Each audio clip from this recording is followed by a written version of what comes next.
हे guys, जय Mahakal. Welcome to my channel Madhya Pradesh Aarambh. आज हम पढ़ने वाले हैं एथिक्स में कबीर। इससे पहले हम एथिक्स के कुछ दार्शनिक को कंप्लीट कर चुके हैं, तो प्लीज़ यदि आप हमारे चैनल पर नए हैं तो पहले प्लेलिस्ट पर जाइए और एथिक्स के कुछ दार्शनिक को देखिए।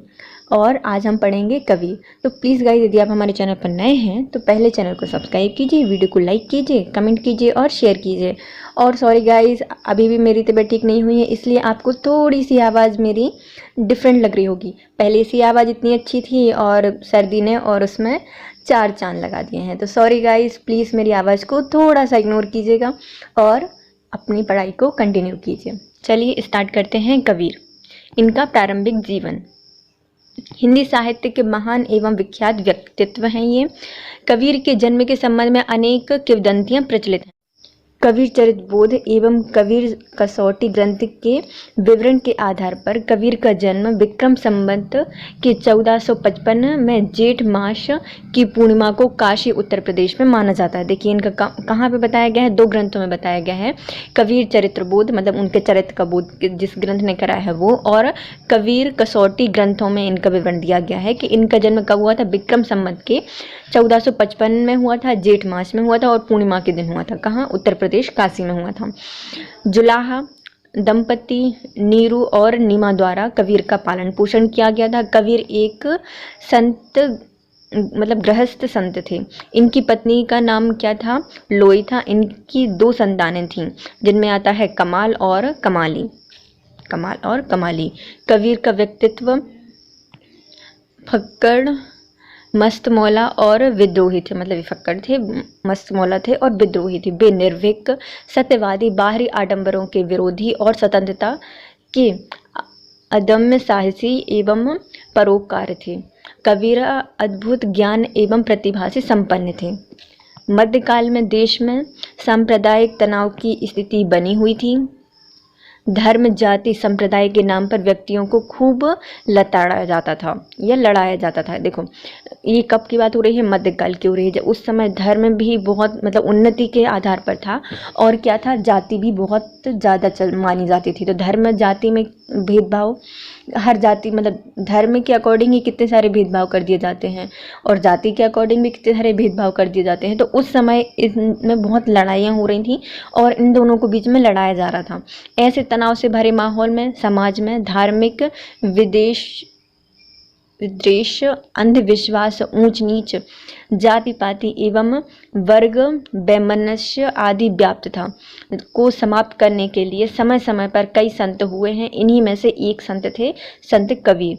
जहां उन्होंने धार्मिक कुरीतियां, आडंबरों का मुकाबला साहस एवं निर्भीकता के साथ किया, वहीं आत्मा, परमात्मा, मोक्ष, सृष्टि एवं माया संबंधी दार्शनिक विचारों को आम मनुष्य के लिए पुनः प्रतिपादित किया। कबीर पर सबसे अधिक प्रभाव वैष्णव संत रामादास का पड़ा था, रामानंद का पड़ा था। तो सबसे ज़्यादा मतलब इनके गुरु कौन है? तो इनके गुरु रामानंद माने जाते हैं। इनने देखो जाति पाति, ऊंच नीच, अंधविश्वास, वर्ग वैमनस्य, आडंबर, कुरीतियाँ, धार्मिक कुरीतियों का क्या किया था? विद्रोह किया था। इसी समय ये आए हैं और इन्होंने क्या किया? आत्मा, परमात्मा, मोक्ष, सृष्टि, माया, समृद्धि संबंधी जितने भी दार्शनिक विचार हैं उनको मानव के लिए पुनः प्रतिपादित किया। और सबसे ज़्यादा इन पर प्रभाव किनका पड़ा था? संत रामानंद का पड़ा था। अब आते हैं इनके जन्म से संबंधित। इनका जन्म कहाँ हुआ? तो इनका जन्म हुआ है विक्रम संवत 1455 में और इनका जन्म स्थान था वाराणसी, काशी। कार्य क्षेत्र क्या था? कवि थे और भक्त थे। काल क्या रहा है इनका? तो भक्ति काल में इनका टाइम पीरियड रहा है और इनका विषय था सामाजिक, आध्यात्मिक, साहित्यिक, भक्ति आंदोलन। अब आते हैं काव्य रचनाएं क्या क्या रही हैं। कबीर के शिष्यों ने उनकी वाणियों का संग्रह वीजक नाम के ग्रंथ में किया है। वीजक कबीर की प्रामाणिक रचना मानी जाती है। वीजक के 3 प्रमुख भाग हैं। एक है सखी, सबद, रमैनी। सखी, सबद, रमैनी। सखी में क्या दिया गया है? तो सखी संस्कृत भाषा से संबंधित है। देखो सखी क्या है? सखी संस्कृत से है और साक्षी शब्द का बिगड़ा हुआ रूप है और धर्मोपदेश के अर्थ में प्रयुक्त हुआ है। कबीर की शिक्षाएं, उपदेश एवं सिद्धांतों का निरूपण अधिकतर सखी में किया गया है। अब देखो, आपका सखी कौन हो सकता है, मतलब आपका दोस्त कौन हो सकता है? पहले तो आपके गुरु, आपके मतलब जो आपको शिक्षा देते हैं, आपके ज़्यादातर फ्रेंड ने आपको कुछ ना कुछ सिखाया होगा। तो क्या शिक्षाएं कौन देते हैं? आपकी सखी या सहेली देते हैं, है ना।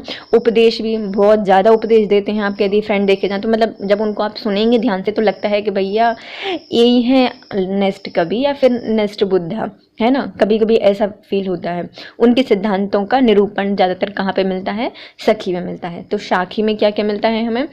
शिक्षाएं, कबीर के उपदेश और उनके सिद्धांत हमें मिलते हैं। और इसका जो बिगड़ा हुआ रूप किसका है? तो इस साक्षी का बिगड़ा हुआ रूप है, जो कि धर्म उपदेश के अर्थ से प्रयुक्त किया जाता है। अब आता है शब्द। शब्द गेय पद अर्थात गीतात्मक शैली है, मतलब संगीत, मतलब गीत में हम इसको गा सकते हैं। शब्द मतलब शब्द से आप इसको रिलेट कर सकते हैं। संगीत में क्या होते हैं? हर एक शब्द का अलग मतलब होता है, अलग लय होती है।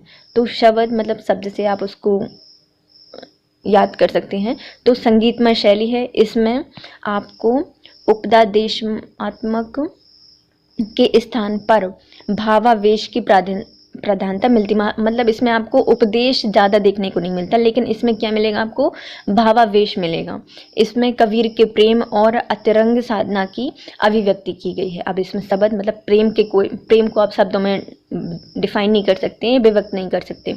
और अतरंग साधना को भी शब्दों में आप नहीं बता सकते कि साधना क्या होती है। तो इनके लिए शब्द जरूरी नहीं होते। तो आप शब्द से याद कर लीजिए कि संगीतमय होते हैं, मतलब संगीतात्मक शैली है। इसमें उपदेश नहीं दिए गए हैं, बल्कि भाववेश, मतलब संगीत को अपन फील करते हैं ना पूरे भाव से, तो भाववेश की प्रधानता दी गई है। इसमें प्रेम और साधना की अभिव्यक्ति की गई है। अब आते हैं रमैनी। यह चौपाई छंद में लिखी गई है। रमैनी, तो अब मैना है वो कहाँ पे बैठेगी? चौपाइयों पे बैठी, मतलब चौपाई पे बैठेगी, चौपालों पर बैठती है। तो रमैनी यह चौपाई छंद में लिखी गई है, जिसमें कबीर ने दार्शनिक और रहस्यवादी विचारों को प्रकट किया है। इसमें क्या है कि दार्शनिक और रहस्यवादी विचारों को प्रकट किया गया। अब देखो, चौपाटी अभी की चौपाटी नहीं, लेकिन हाँ पहले चौपाल हुआ करती थी गांव में। तो वहाँ पे क्या होते थे? चौपाल में बहुत बुजुर्ग आके शाम को बैठा करते थे और वाद विवाद किया करते थे। वाद विवाद किस में होता था? मतलब धीरे धीरे उनका वाद विवाद धार्मिक होता था, फिर दार्शनिक हो जाता था, और बहुत सी रहस्यमयी बातें उनमें विचार देखने को मिलते थे उनकी बातों में। तो ये अपन इससे रिलेट कर सकते हैं कि चौपाई कहाँ पे होती है? गाँव के बाहर होती हैं, सब लोग बैठते हैं, मतलब बहुत सारी मैनाएं बैठती हैं और क्या करती हैं? दार्शनिक और रहस्यमयी बातें करती हैं। देखिए कबीर की कितनी हैं? कबीर की मतलब एक ही ग्रंथ में उन सारी रचना एक ही ग्रंथ में कलेक्ट की गई हैं, जिनका नाम है वीजक। वीजक के 3 भाग हैं, एक है साखी, शब्द और रमैनी। साखी मतलब आपका फ्रेंड आपको क्या देता है? शिक्षा देता है, उपदेश देता है और संदेश देता है। इसमें क्या है? धर्म उपदेश का वर्णन किया गया है, और ये साक्षी का बिगड़ा हुआ रूप है। अब आते हैं शब्द। शब्द से इसको रिलेट कर सकते हैं। शब्द में क्या है? आप प्रेम को और साधना को आप शब्द से रिलेट नहीं कर सकते, इनको गा सकते हैं, मतलब संगीतात्मक शैली है। इसमें उपदेशात्मकता को कम मतलब स्थान दिया गया है और भाववेश को ज़्यादा प्रधानता दी गई। अब आते हैं रमैनी। रमैनी मतलब मैनाएं बैठी हैं चौपाल पर, तो चौपाई छंद चौपाई में लिखे गए हैं और रहस्यमय और दार्शनिक विचारधारा इसमें आपको देखने को मिलती है। अब आते हैं कबीर का दर्शन एवं नैतिक विचार क्या था? कबीर का दर्शन एवं नैतिक विचार। कबीरदास सच्चे अर्थों में क्रांति सृष्टा एवं दूरदृष्टा थे। इन्होंने मध्यकाल की दहलीज पर खड़े होकर समाज के समक्ष ऐसे आदर्शों एवं मूल्यों की प्रस्तावना प्रस्तुत की थी जो न केवल अपने स्वरूप में आधुनिक थी, अपितु मानव एवं समाज कल्याण के लिए अनिवार्य रूप से आवश्यक थी। वह कबीरदास ही थे जिन्होंने अपने काव्यों के माध्यम से समाज के समक्ष समतावादी भाव का मूल्य रखा था। वे सांप्रदायिकता, जातिवाद और आदि जड़ताओं को न केवल खुलासा करते थे, अपितु उनमें प्रतिवाद भी किया करते थे। कबीर के दर्शन में चिंतन साधना के आधार पर ब्रह्म, जीव, माया, जगत और सहज साधना जैसे विचार व्यक्त किए गए हैं। तो अब देखिए कबीरदास जी कब के हैं? मध्यकाल के हैं। मध्यकाल में क्या था? धर्म भी बहुत मतलब बहुत ज़्यादा स्पीड से बढ़ रहा था, उसी तरह से धर्म, जाति, ये सारी प्रथाएं एक साथ बढ़ रही थी। अब जैसे ही कोई भी चीज़ बढ़ती है तो कुछ पीछे भी छूट जाता है। तो ये क्या कर रहे थे? जो पीछे छूट गई चीज़ें हैं उनको भी साथ में लेकर आ रहे थे। इन्होंने मानव समाज कल्याण में बहुत ज़्यादा रुचि दिखाई है, उनके लिए आवश्यक तथ्य बताए हैं। कबीरदास ने अपने काव्यों के माध्यम से समाज के समक्ष समतावाद भावना का मूल्य रखा है, मतलब आपने 4 वर्गों में भले वर्णों में जाति को बांट दिया है, लेकिन सब तो हैं समान। तो समतावादी विचारधारा इन्होंने प्रतिपादित की है। इन्होंने सांप्रदायिकता, जातिवाद आदि जड़ताओं का बहुत खुलासा किया है और प्रतिवादिता इसमें स्थापित की थी। इन्होंने बताया था कि दर्शन में चिंतन, साधना के आधार पर ब्रह्म, जीव और माया जगत, सहज साधना जैसे विचार व्यक्त किए जा सकते हैं। अब आते हैं कबीर निर्गुण ब्रह्म के उपासक थे। मतलब इन्होंने कोई मूर्ति पूजा नहीं की है, क्या थे? निर्गुण ब्रह्म के उपासक थे। इन्होंने राम, केशव, माधव, रहीम, हरि जैसे या फिर आदि अनेक नामों से संबोधित किया है। इन्होंने राम, केशव, माधव, रहीम, हरि आदि अनेक नामों से संबोधित किया है। कबीर ने निराकार ब्रह्म को राम नाम से संबोधित किया है। मतलब ये मूर्तिवादी नहीं थे, लेकिन हाँ, इन्होंने अपने जो आध्यात्म मतलब जो उनके गुरु थे या फिर भगवान थे जिनको ये मानते थे, उनको राम, केशव, माधव, रहीम, हरि के नाम से उनको संबोधित किया है। और इनके जो निराकार ब्रह्म थे उनको राम नाम से संबोधित किया करते थे। कबीर के राम सगुण साकार नहीं थे, मतलब उनका कोई मतलब सगुण नहीं दिखते हैं। वे तो निर्गुण और अव्यक्त और निराकार हैं। कबीर ने जीव को ब्रह्म का अंश माना है। कबीर जीव एवं ब्रह्म अर्थात आत्मा एवं परमात्मा को एक ही मानते हैं। ये क्या है? जीव और ब्रह्मा को एक ही मानते हैं और जीव को ही ब्रह्म का अंश मानते हैं। कबीर के जिस ब्रह्म सर्वव्यापक और सर्व विद्यमान है, उसी प्रकार आत्मा केवल शरीर ना होकर सर्वत्र है, क्योंकि आत्मा ब्रह्म का ही एक रूप है। इन्होंने क्या कहा था? जैसे ब्रह्मा जिस प्रकार सर्वज्ञ व्याप्त है, मतलब हर कहीं है, सर्व विद्यमान है, उसी प्रकार जो आत्मा है केवल शरीर में ना रहकर सर्वत्र है, क्योंकि आत्मा भी क्या है? ब्रह्म का ही एक रूप है। कबीर के अनुसार जब जीव अपना वास्तविक स्वरूप पहचान लेता है, तब वह खुद को परमात्मा के नजदीक पाता है एवं सांसारिकता एवं त्रिविध दुखों मतलब जो त्रिविध दुख हैं, मतलब दैहिक दुख, भौतिक दुख और दैविक दुख से मुक्त हो जाता है और ऐसी आत्मा अजर अमर हो जाती है। इन्होंने क्या कहा था? जब भी कोई व्यक्ति अपने वास्तविक स्वरूप को पहचान लेता है, अर्थात क्या आत्मा को पहचान लेता है, तो अब आत्मा क्या है? परमात्मा का ही रूप है। तो जैसे आप आत्मा को पहचान लेते हो तो आप क्या होगे? परमात्मा के बिल्कुल नज़दीक पहुँच जाओगे और आप सांसारिक दुखों से, और जो त्रिविध दुख हैं, 3 दुखों में कौन कौन से आता है? दैहिक दुख मतलब शरीर का दुख, भौतिक दुख मतलब जो अपने आजू बाजू सामान फैला हुआ है उसका दुख, और दैविक दुख मतलब देवताओं का दुख। इससे क्या होता है? हो जाते हैं अपन मुक्त हो जाते हैं। ऐसी आत्मा क्या हो जाती है? अजर अमर हो जाती है। कबीर ने जगत को परम ब्रह्म परमेश्वर की सत्ता एवं अभिव्यक्ति माना है। तो संसार को क्या माना है? परम ब्रह्म परमेश्वर की सत्ता एवं अभिव्यक्ति माना है। कबीर जगत को सशक्त, नित्य और चिरंतन मानते हैं। क्या मानते हैं? सशक्त मानते हैं, नित्य मानते हैं और चिंतन मानते हैं। लेकिन वह जीवन एवं संसार को क्षणभंगुर एवं असत्य मानते हैं। मतलब ये संसार जो है वो क्या है? क्षणभंगुर है, मतलब 2 मिनट में आपका चला जाएगा। लेकिन जो आपकी जगत है वो क्या है? शाश्वत है, नित्य है और चिंतन रहेगा। अब आते हैं क्या? कबीर के अनुसार जन्म मरण से मुक्ति स्वयं को ब्रह्म में लीन कर देने से मिलती है। अब आपको जन्म मरण से यदि मुक्ति चाहिए तो क्या करना पड़ेगा? आत्मा को परमात्मा से मिलाना पड़ेगा, या फिर खुद को बिल्कुल भगवान के लिए समर्पित कर देना होगा या लीन कर देना होगा। तभी हम क्या हो सकते हैं? जन्म मरण से मुक्ति प्राप्त कर सकते हैं। कबीर कहते हैं कि मनुष्य को राम से मिलने का सबसे बड़ा अवरोध माया है। इन्होंने कहा है कि राम से यदि मिलना है तो आपका सबसे बड़ा अवरोध क्या है? माया है। मतलब घर, माता पिता, बच्चे, अपनी फैमिली, ये सब क्या है? आपकी माया है जो आपको राम से मिलने के लिए रोकती हैं। कबीर ने माया को आविद्या कहा है। काम, वासना, तृष्णा को माया जन्म देती है। तो काम, वासना और तृष्णा को क्या होती है? माया जन्म देती है। माया को वशीभूत करने के लिए कबीर ने राम भक्ति का मार्ग सुझाया है। कबीर की सहज साधना ब्रह्म की प्राप्ति के लिए है। इसे प्राप्त करने के लिए विषय वासनाओं का त्याग आवश्यक माना जाता है। देखिए, हम फिर से पढ़ लेते हैं कबीर के दार्शनिक विचार क्या कहते हैं।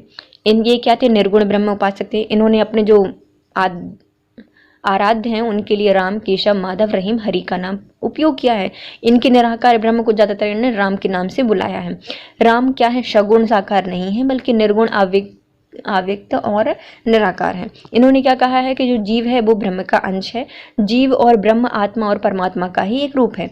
यदि आत्मा जैसे ब्रह्म सर्वज्ञ विद्यमान है, उसी प्रकार जो आत्मा है वो भी शरीर में न रहकर सब जगह है, क्योंकि आत्मा ही क्या है, ब्रह्म का ही एक रूप माना जाता है। यदि आप अपनी आत्मा को पहचान लेंगे तो क्या होगा, ब्रह्म के बिल्कुल परमात्मा के नज़दीक आ जाएंगे और आप सांसारिक दुखों से और जो त्रिविध दुख हैं उनसे आप दूर हो जाएंगे। त्रिविध दुख कौन कौन से हैं, दैहिक, भौतिक और दैविक। और आपकी आत्मा क्या हो जाएगी, अजर अमर हो जाएगी। लेकिन भैया इतना आसान नहीं है। परम परमेश्वर की सत्ता पूरे जगत में विद्यमान है। जगत क्या है, शाश्वत है, नित्य है और निरंतर चलता रहता है। लेकिन संसार क्या होता है, क्षण भंगुर और असत्य है। इनके अनुसार यदि आपको जन्म मृत्यु से मुक्त होना है तो स्वयं को ब्रह्म में लीन करना होगा।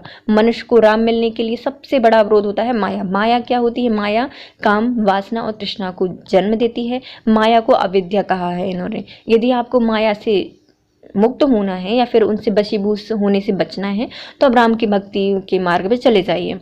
कबीर की सहज साधना ब्रह्म की प्राप्ति के लिए है और इसे प्राप्त करने के लिए विषय वासनाओं का त्याग आवश्यक माना जाता है। अब आता है कबीर की भक्ति पक्ष क्या क्या है। कबीर क्या है, तो कबीर है एक निराकारवादी। कबीर के अनुसार निराकारवादी की प्राप्ति ज्ञान द्वारा संभव होती है। वह ज्ञान सत्य गुरु द्वारा प्रदान किया जाता है। उनके अनुसार ईश्वर मानव के भीतर है, उन्हें बाहर खोजने की आवश्यकता नहीं है। व्यक्ति ईश्वर को मंदिर, मस्जिद, गुरुद्वारा, कावा, काशी में ढूंढता फिरता है, जबकि ईश्वर स्वयं इंसान के भीतर होता है। कबीर ने राम नाम का मंत्र अपने गुरु रामानंद से लिया है, परंतु कबीर का नाम या कबीर के राम वह राम नहीं है जो तुलसीदास हैं उनके राम है, बल्कि उनके राम मात्र प्रतीक हैं। कबीर के राम जगत के कण कण में व्याप्त हैं। उनके राम इस्लाम के सत्तावादी, एक ईश्वरवादी खुदा भी नहीं है। कबीर के अनुसार राम समस्त जीव एवं जगत से अभिन्न नहीं है। कबीर राम की अवधारणा को व्याप्त रूप प्रदान करना चाहते थे। कबीर नाम में विश्वास रखते थे, स्वरूप में नहीं। कबीर ने राम नाम के साथ लोकमानस शताब्दियों से रचे बचे श्रेष्ठ भाव को व्याप्त एवं उद्दिक्त स्वरूप देकर उससे पुराण प्रतिपादित ब्रह्मवादी विचारधारा के खांचे के बंधन से रोकने की भरपूर कोशिश की है। कबीर ने निर्गुण राम शब्द का प्रयोग किया है। निर्गुण राम जप हो रे भाई, कहीं वह राम को माधुर्य भाव में अपना प्रेमी मानते हैं तो कहीं दैश्य भाव में या स्वामी, तो कभी कभी वात्सल्य मूर्ति के रूप में माँ मान लेते हैं और स्वयं को उनका पुत्र। निर्गुण निराकार के साथ भी इस तरह का सहज सरस और मानवीय प्रेम कबीर की भक्ति की विलक्षणता है। कबीर की साधना मानने से नहीं, जानने से शुरू होती है।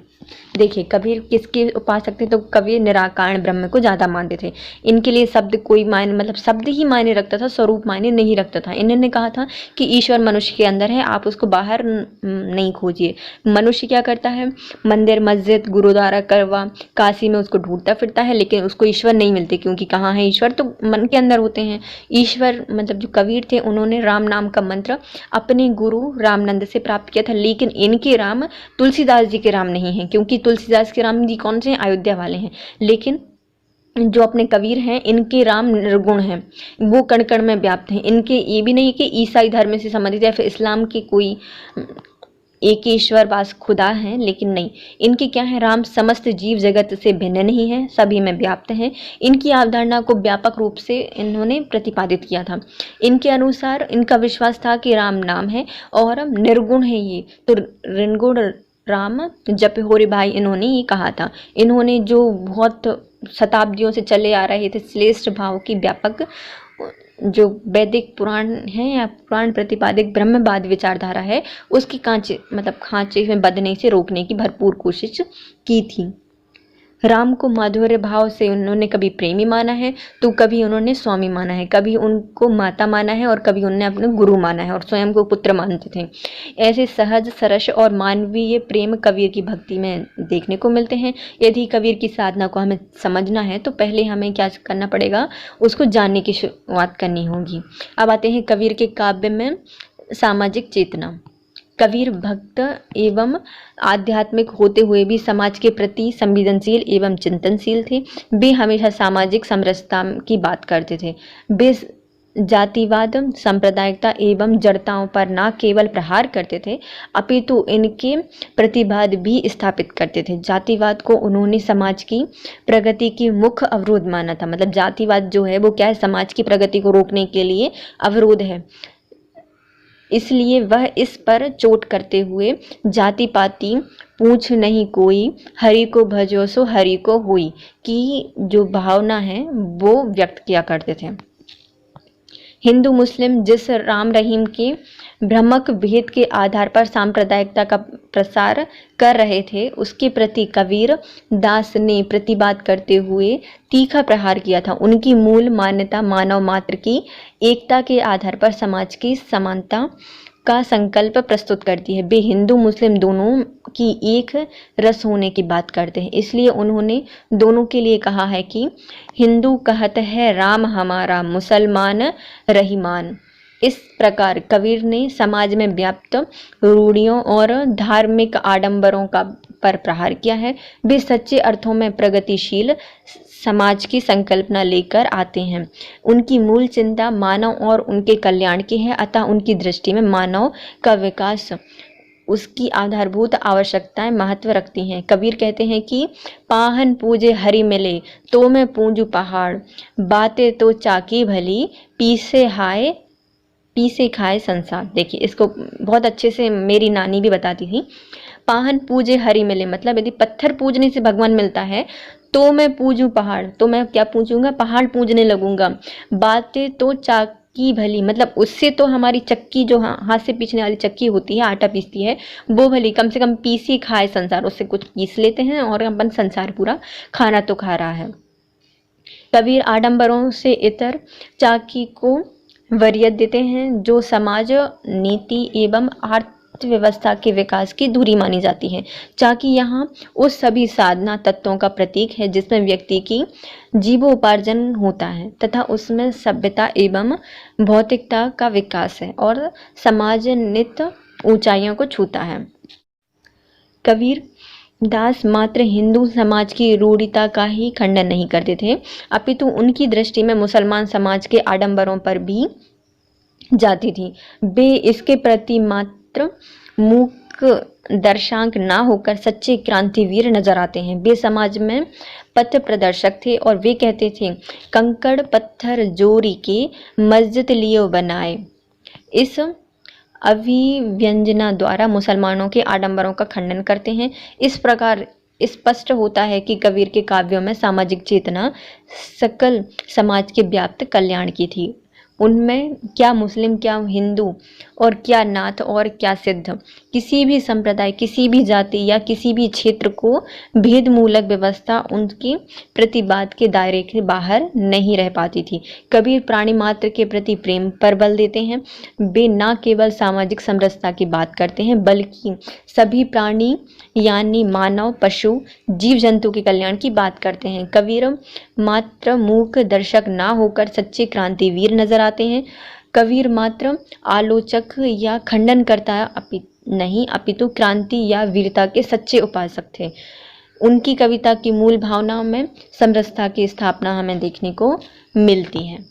तो ये थे हमारे कबीर जी जो कि आज होते हैं कंप्लीट। तो प्लीज़ गाइस यदि आपको वीडियो लगा है थोड़ा सा भी यूज़फुल तो पहले चैनल को सब्सक्राइब कीजिए, वीडियो को लाइक कीजिए, कमेंट कीजिए और शेयर कीजिए और अपने सजेशन को कमेंट बॉक्स में देना ना भूलिए। तो thank you guys, have a nice day.